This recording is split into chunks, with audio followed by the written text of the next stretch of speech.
Arkadaşlar hoş geldiniz. Video görselde eski bir makina. Nokia 3 TA1020 modeli çıtasız ekran değiştireceğim. Bunların ekranları böyle çıtasız zaten bildiğim kadarıyla. Arka kapağını zaten açıyorsunuz direkt. Ben önce bir çıkarttıydım.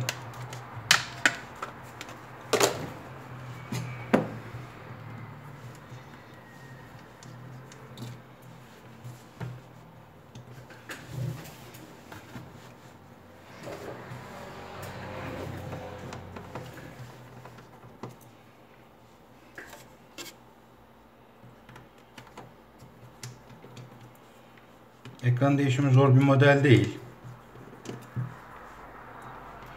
Biraz eski de bir makina. İlk defa ben söküyorum. Kapağı açtım, baktım, vidalarını çıkarttım, geri topladım. O yüzden biraz daha önce açılmış gibi duruyor. Ben açtım arkadaşlar.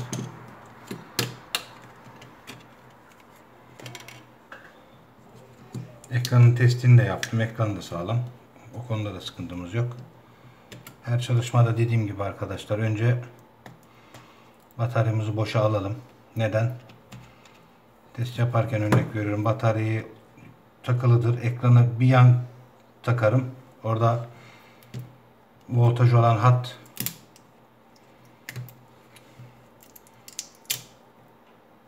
olmadık bir yere denk gelir. Cihaza zarar verir.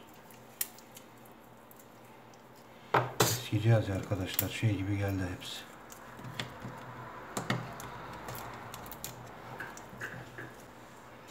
İyi, bana da kolaylık oldu. Ortadaki film arkadaşlar, ekran filmi.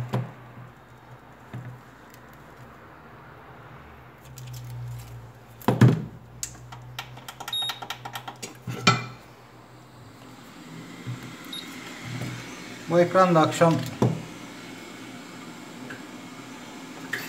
öyle son dakika denk geldi. Mahalledeki kuaför abimin arkadaşıymış, müşterisiymiş. Direkt onun yönlendirmesiyle gelince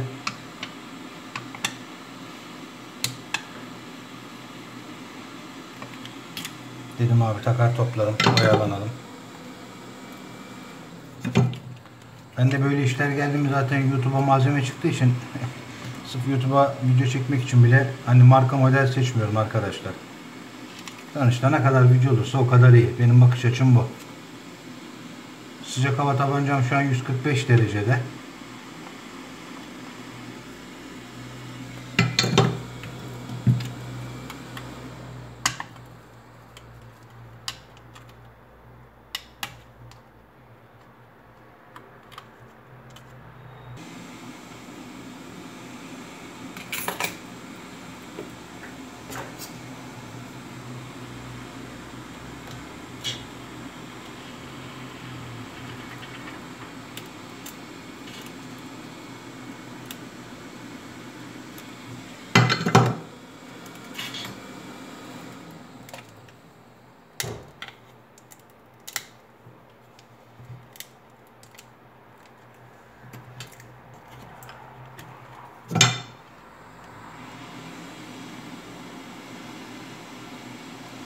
Sıcak hava tabancasının arkadaşlar böyle sökmelerde, yani ekran artık kırılmış. Benim burada kurtaracağım bir şey yok bu ekranda.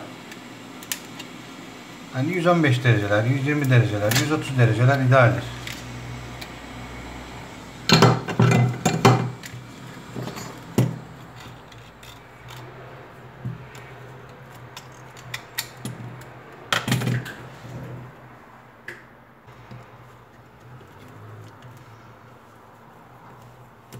Şuradaki naylonu mutlaka alın arkadaşlar. Fabrikasyonu ilk takılan ekranın altındaki çift taraflı bant var ya, üstüne yeni ekran takarken size engel olur.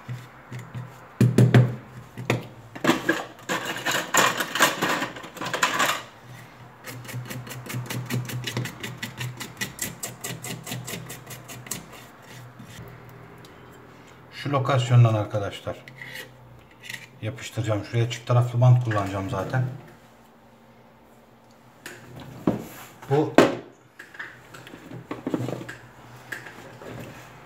3M ve H bir bantlar var arkadaşlar.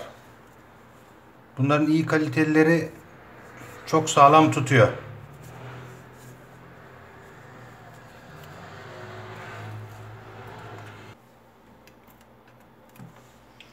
Çift taraflı bantları hiç yabana atmayın arkadaşlar. Çok sağlam tutuyor.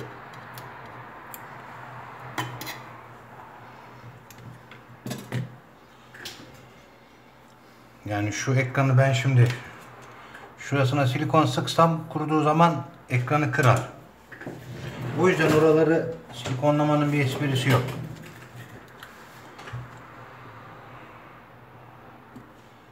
Ama şu kenarlardan tabii ki takviye olarak kullanacağım. Buralar sonuçta görüntü olan yerler değil.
Arkadaşlar ekranın montajını yaptım. Bantladım. Lastiklemeyi ben sevmiyorum. Böyle mumyalar gibi bir sürü lastik sarıyorlar. Ben direkt paket lastiği yerine para bantı kullanıyorum. Cihazda şifre var. Şifresini sormadığım sahibine. Geri kalan testlerini zaten sahibi geldiğinde yapacağız.